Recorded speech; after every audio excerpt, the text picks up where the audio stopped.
Hello, everybody. Welcome to Therapy Thursdays. All right. Today, we're going to be talking about two modes of treatment. I have several, but we're going to talk about these two in specific that I like to use. One, CBT. It's cognitive behavioral therapy. Two, trauma focus. The premise of CBT is that your thoughts produce your actions produce your habits, and your habits create your personality. All right. The second one is trauma focused.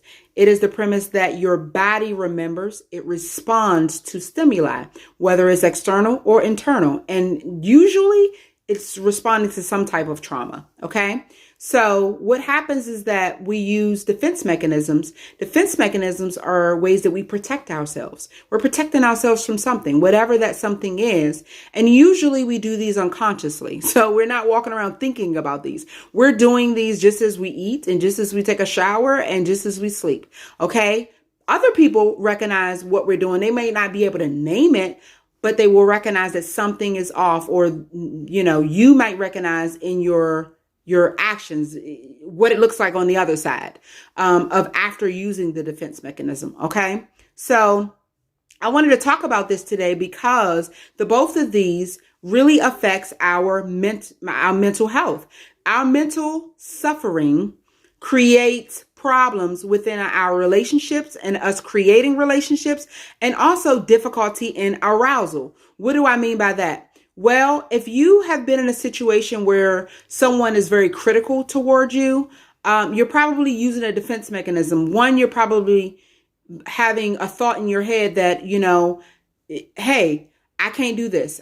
I'm not good at this. They're better than me. Whatever the thought is, you're probably being critical to yourself, but also too, you may have problems with arousal. So what I mean by that is, let's say somebody praises you for something that you do well. Well, then you're probably like suspicious, right? Like, did they really mean what they said?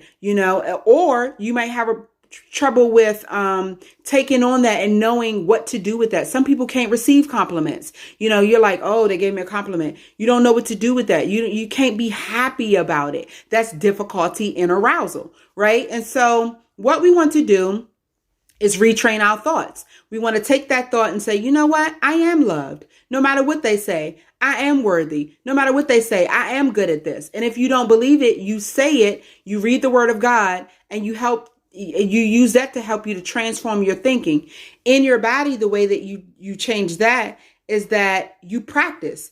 Once you use the thought to retrain, you practice doing something that will give you joy.